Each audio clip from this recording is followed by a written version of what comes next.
بسم الله والحمد لله والصلاة والسلام على أشرف الخلق والمرسلين محمد صلى الله عليه وسلم وعلى آله وصحبه ومن سار على نهجه وخطاه إلى يوم الدين. لفت انتباهي موضوع مهم وخطير يوازي ما يحدث لأمة الإسلام في غزة وما يحدث لإخواننا وأهلنا وأحبائنا وأبناء ديننا وأبناء جلدتنا في غزة من ظلم وإبادة ومجازر وإجرام لم نعهد له مثيل منذ التتار والمغول. لكن هناك أمر خطير لعله سبب الهزيمة أو سبب تأخير النصر، والبعض يستهين به والبعض يظنه شيء لا يستحق التعليق. الكثير من قادتنا أو علمائنا أو شيوخنا عند حدوث مثل هذه الأحداث من حروب ومجازر وظلم وغيره يصرخون: أين العرب؟ وأين الدول العربية؟ وأين 22 دولة عربية؟ وللعلم عدد الدول الإسلامية التي يسكنها المسلمون بأغلبية ويحكمها المسلمون 57 دولة، لكن في صيحاتهم واستغاثاتهم يصرخون: أين العرب؟ قدموا العروبة أو نسب الدم أو نسب اللغة أو نسب القربة على الدين وعلى الإسلام، وهذا من الجاهلية، وهذه الاستغاثات من الجاهلية. فالحمية أو نسب الحمية هو من الجاهلية ومن الجاهلية الأولى.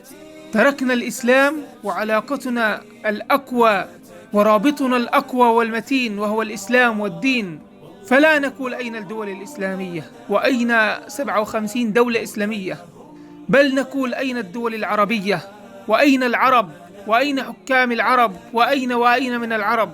وللعلم العرب فيهم النصارى وفيهم اليهود وفيهم الملحدون وفيهم. هل نسب العروبة أقوى وأمتن من نسب الدين؟ لا والله، هذه جاهلية. أن تأخذنا الحمية، حمية الأرض وحمية اللغة وحمية القربة، ونقدمها على حمية الدين. الله جل في علاه يوم القيامة يقول: اليوم أضع نسبكم وأرفع نسبي. فنحن والمسلمون في كل بقاع الأرض، من شرقي وغربي، من عربي وعجمي، لا يربطنا سوى الإسلام ولا ينصرنا سوى الدين، فلا ننصر بعضنا إلا بالدين، ولا يوحدنا إلا الدين، فلا لغة بيننا. فربما يخذلك العربي وينصرك الأعجمي. نعم، فحذاري يا شيوخ الإسلام، يا علماء المسلمين، ربما تستهينون في هذا الأمر. أين العرب وأين العروبة وأين؟ منذ متى وكانت اللغة أقرب لقلوبنا من ديننا؟ فربما يكون أخوك بالنسب هو عدوك، وربما يكون أعجمي أخوك في الإسلام. نعم، فيجب أن نصحو على حالنا، وعندما ننادي ونقول: ومعتصماه، نقول: أين المسلمون؟ ننادي الناس بدينهم وبإسلامهم وبعقيدتهم، فالعروبة فاسدة وأصلها فاسد، كما فسد الحكام والطواغيت. نعم، فربما مسلم أعجمي من شتى بقاع الأرض وأبعدها ينصرك ويكون في صفك، وربما عربي يتكلم نفس لغتك ومن دمك ويخذلك، بل ويتعاون عليك ويتآمر عليك. فهناك دول عربية تآمرت علينا وخذلتنا، بل ساهمت وساعدت في إبادتنا وقتلنا. وهناك دول كافرة لا عربية ولا إسلامية نصرتنا كدولة جنوب أفريقيا. نعم، فلا رابط بيننا باللغة ولا بالأرض ولا بالنسب، بل نسبنا ورابطنا هو الدين، وكفى بل الدين وكفى. فعندما تستغيثون بعد الله بأحد، قولوا: وإسلاماه، ولا تقولوا وعروبتاه. قولوا: يا مسلمون، ولا تقولوا يا عرب.